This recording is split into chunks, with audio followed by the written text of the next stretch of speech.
I gaslighted my future ex-wife into thinking I was the one who went astray, then performed a thermonuclear ninja vanish, serving her with divorce papers on New Year's Eve. I hope you have time and extra coffee because this is a story that started in mid-2021 and ended just last week. Okay, here's the brief background.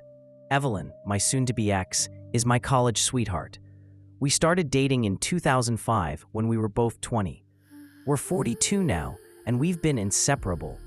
She's the only woman I've been with my entire life. We got married 6 years later, right after our masters. A couple of years later, we had a daughter, and then another. They are now 18 and 14. I gave her 20 years of my life. I built her career, giving up my dream of teaching for a stable job as a software engineer to provide her with the quiet suburban life she always wanted. Yes, there were fights. Who lives without them? But we always pulled through, growing stronger. That's what made the discovery of her double life so deafening. My D-Day was March 2022, but the first warning bells rang 6 months before that. Since the fall of 2021, we were in a deep stagnation.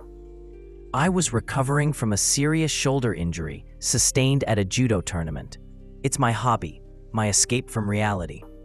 I was home on sick leave with only 40% range of motion in my arm. It threw me off my game. I couldn't do my share of the chores, and the household work fell to Evelyn. She was openly displeased. Our sex life had stalled even before the injury, but during that period, it ceased entirely. In these months, she, whom we'll call Eve, started spending an incredible amount of time with colleagues at her PR agency. From October 2021 to March 2022, it became a daily ritual. Naturally, I suspected nothing. In 20 years, she had never given me a reason to doubt her loyalty. I have my social circle. She has hers, and that had always been the norm. I regularly hung out in the garage with my programmer friends, and she never objected. By January 2022, I noticed a clear emotional distance. We might be in a funk, but she never refused my touch. The usual hugs and kisses disappeared. Her phone turned into an implant and was constantly with her, but now she never showed me anything. Before, it was goofy memes or gardening articles. Now, a locked screen and sharp answers if I asked what she was doing. In March, when the general hysteria around lockdowns had somewhat subsided, I was finally discharged with permission to work remotely. I was relieved. Sitting at home, staring at the wall was driving me insane. I was used to physical activity. The gym, pull-up bars, judo, my everything. When I started to feel better and initiated intimacy, she was absent. Physically there, but mentally and emotionally somewhere else. I felt like I was hugging furniture. By early April, the picture became absolutely clear. All the signs screamed, she is cheating on me. I went online, Googling signs of infidelity. Oh, the irony. She checked every box. My next search query was how to find proof. I started with her social media, Facebook, old posts, usual photos with daughters, friends, and many photos from corporate events. There was one guy, let's call him Ray. In every group picture he was inappropriately close, hand on her waist, shoulder to shoulder, too intimate a contact for just a colleague I had never met. Worst of all, he was friends with Eve on all platforms, but I couldn't find his profile. I was blocked. Why the hell would he block his colleague's husband? That's it. Sherlock Batman mode activated. I was no longer in denial. She was cheating on me with this Ray. My mission was find out how long. I learned I could get call and message details through our family plan. Data from October 2021 to April 2022 showed that the two most frequent numbers she communicated with were mine and a number unfamiliar to me. A quick Google search revealed it was the number of that same Ray who blocked me on FB. Found you, bastard. I was shattered. This was my D-Day.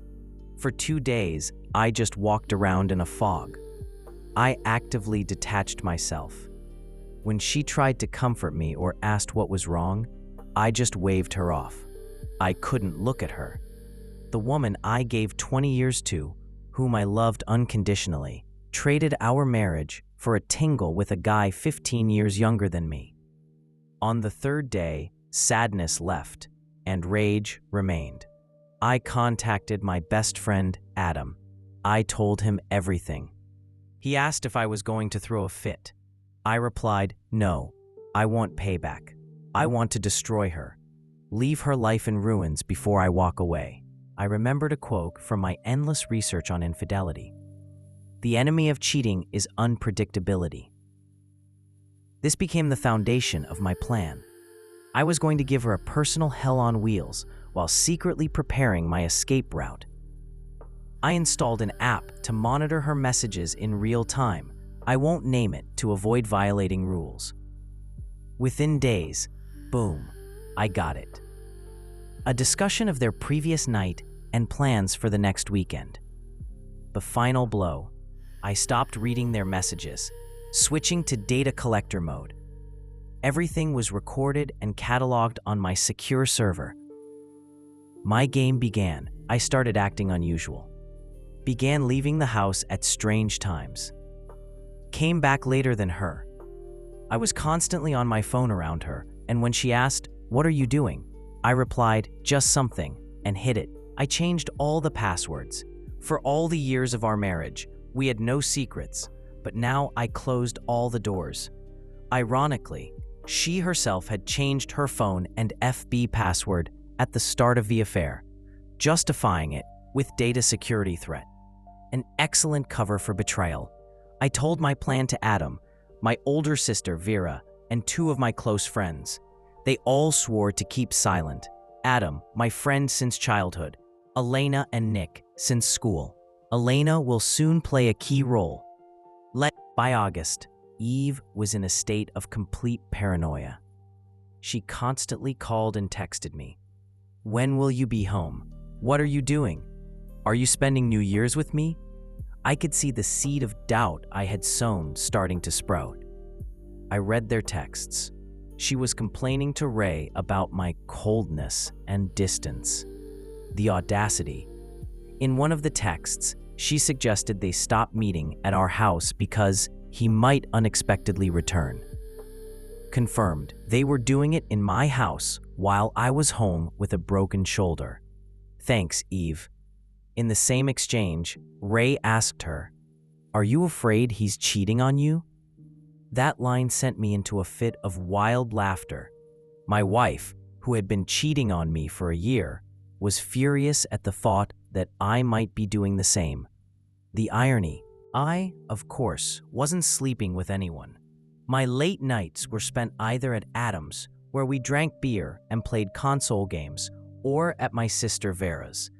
Vera was aware of the betrayal, but didn't know about my plan. Couldn't risk it. Her husband, though a great guy, is a bit of a chatterbox. Fast forward to November.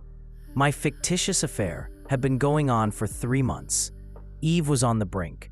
Since I started my plan, I hadn't touched her. No hugs, no kisses, no hint of intimacy. She didn't need it. She had Ray.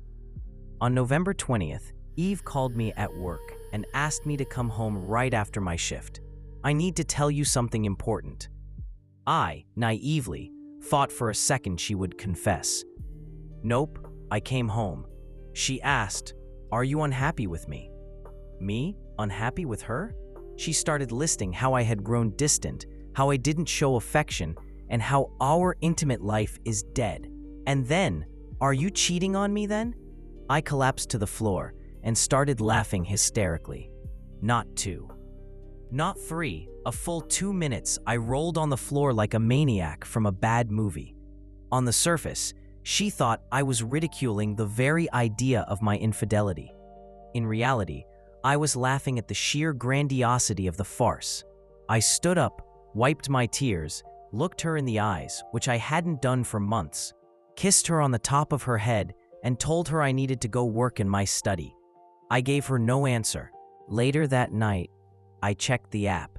There it was, real-time text exchange. Eve to Ray, I know he's cheating on me. I asked, and he just laughed. Fell on the floor and laughed for 5 minutes. He hates me. I've lost him. This is karma. My smile was wider than the Cheshire Cat's. She was breaking. Ray tried to comfort her, saying that if I loved her, she wouldn't have come to him. But her replies showed she was doubting. She slept with another man for a year because I was injured, but the thought of my cheating, which wasn't even happening, made her regret what she had done. What weakness. In parallel, I moved on to the second part of the plan, financial dismantling. In October, I met with a family lawyer. With this volume of evidence, New York, where we lived, but we'll call it Metropolis, could allow for an adultery at fault divorce. The lawyer told me to gather all financial documents. I did one better. I secretly moved all my savings from our joint account to a personal one. I started looking for a studio apartment in a suburban area of the city, let's say, in District A, where I signed a 2-year lease. December, I intensified my game even more. And then Elena entered the scene. Eve had never liked Elena. I met Elena in high school, long before Eve. Eve always saw her as a threat, even though Elena was just my best female friend.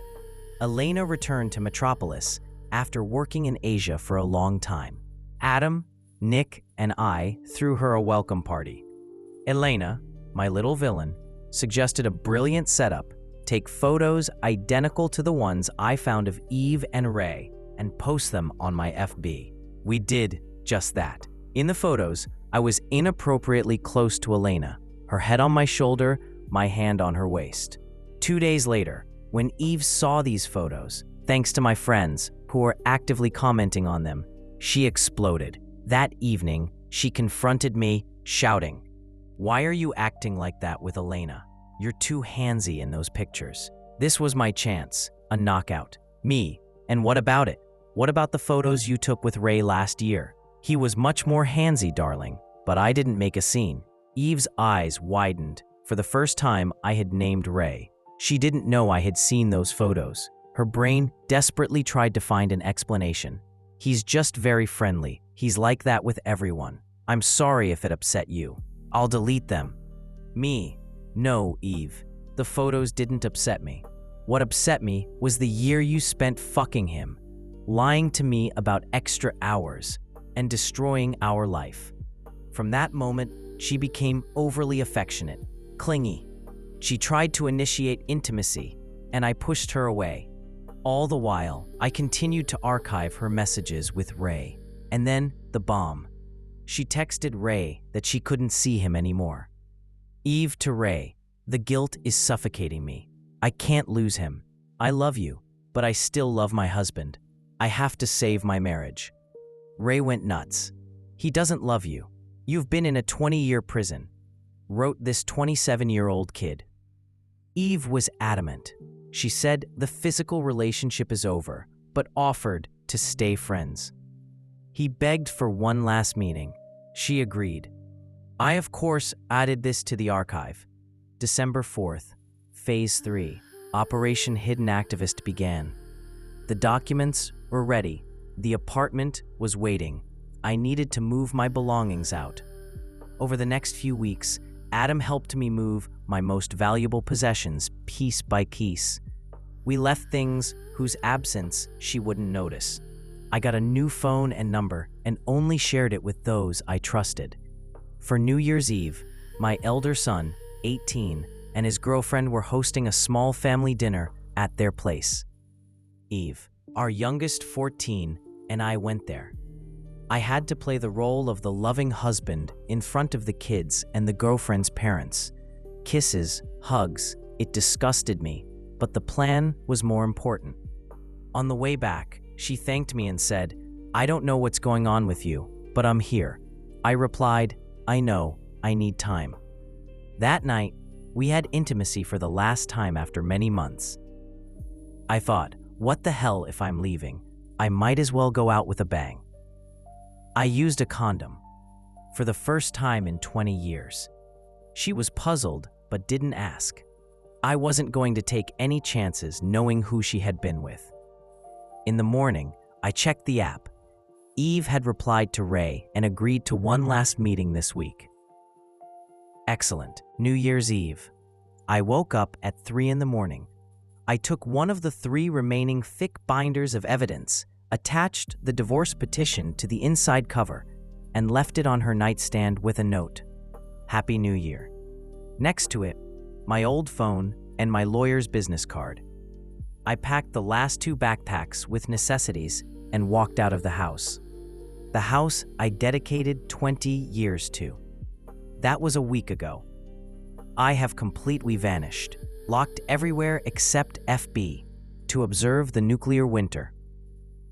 Postscript. My packages reached their destinations. My mother, her parents, her sisters, her brother, the HR department. Yes, Ray worked at the same company, and there was a strict ban on workplace romances. Several of her close friends and Ray's parents. Eve is on fire. Her younger sister completely ricked into her. My mother, who was always soft-spoken, told her things that cannot be repeated. Her parents condemned her. She is frantically looking for me on social media. She has no chance of talking her way out of it. I exposed her to everyone who matters to her. Rumor has it Eve and Ray are being placed on administrative leave starting next Monday. There's a chance she'll greet 2023 jobless. One of the 2 remaining binders is with my lawyer. The second I will lock in my new closet until I burn it in Adam's grill after the papers are signed. Do I feel guilt? Not an ounce. I gave this woman 20 years. I loved, supported, and built a home. I did not waver from my vows. She, when faced with difficulty, my injury, decided that the best solution was another man. She made her choice. Now she will live with the consequences. I risk losing the house, the car, and maybe some alimony. But since Metropolis allows for an at-fault divorce, the lawyer is confident we will minimize the losses. She is dead to me. I spent the first day of the new year in my new studio. Still empty, but mine. My children and my elder son's girlfriend visited me. We had a good talk. My sister also came with gifts. Last week, I had my first communication with Eve through our lawyers. I will meet with her and her counsel tomorrow, and it will be the shortest and coldest conversation of her life.